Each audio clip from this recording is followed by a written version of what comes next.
1 p.m. Pakistan Standard Time. Assalamu alaikum. This is Radio Pakistan. The news read by Saleh Khan. First, the headlines. Prime Minister has urged to build on the spirit of unity to fortify national cohesion. Chairman Joint Chiefs of Staff Committee has termed resolution of Kashmir dispute inevitable for peace in South Asia. 30 more Palestinians have been martyred in unabated Israeli attacks in southern Gaza. The third and last T20 between Pakistan and Bangladesh will be played in Lahore today. And now the news in detail.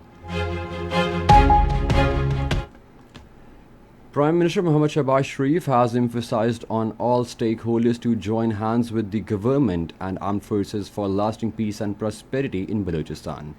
Addressing a grand jirga in Quetta, he said the bloodthirsty terrorists are hostile to development and prosperity of Pakistan, but their nefarious design will be foiled.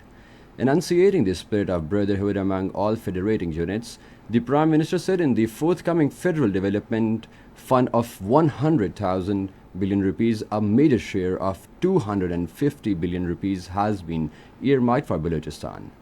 Proudly mentioning the spirit of unity demonstrated by the entire nation amidst India's recent unprovoked aggression, Shahbaz Sharif called for building on the same spirit to further fortify national cohesion. Chairman of Pakistan Cricket Board Mohsen Naqvi hosted a reception in the honor of Bangladesh and Pakistan cricket teams, management and match officials at Governor's House in Lahore today. President Asif Ali Zardari was the chief guest on the occasion. Speaking on the occasion, President Asif Ali Zardari appreciated the performance of both teams in the ongoing T20 series. He said the Bangladesh team is visiting Pakistan as the ambassador of their country. He said sports are an important mode for bilateral ties and young generations of both Pakistan and Bangladesh need to boost their bilateral ties. Later, souvenirs and gifts were exchanged by the hosts and guests. Deputy Prime Minister and Foreign Minister Ishaq Dar spoke with the British Foreign Secretary David Lammy. They exchanged views on further enhancing bilateral cooperation at multilateral fora, particularly at the UN Security Council. Both leaders agreed to maintain contacts and also meet on the sidelines of the high-level event scheduled to be held later this month at the United Nations in New York.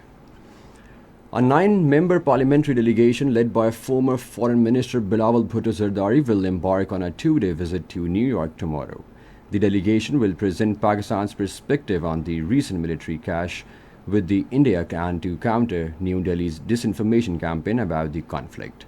During their stay in New York, the delegation members will have several meetings, including with the UN Secretary General Antonio Guterres, President of the UN General Assembly, as well as the ambassadors of permanent and non-permanent members of the UN Security Council.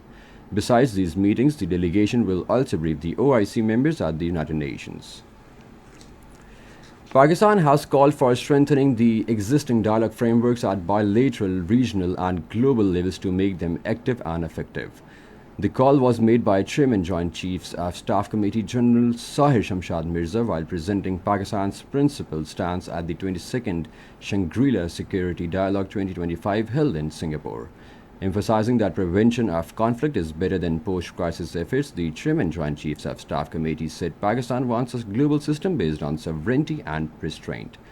Pointing to recent Indo-Pak tensions, he said India's use of water as a weapon of war is a clear violation of international law. General Sahir Shamshad Mirza stated Pakistan National Security Committee's categorical position at any attempt to block or divert Pakistan's water will be considered an act of war.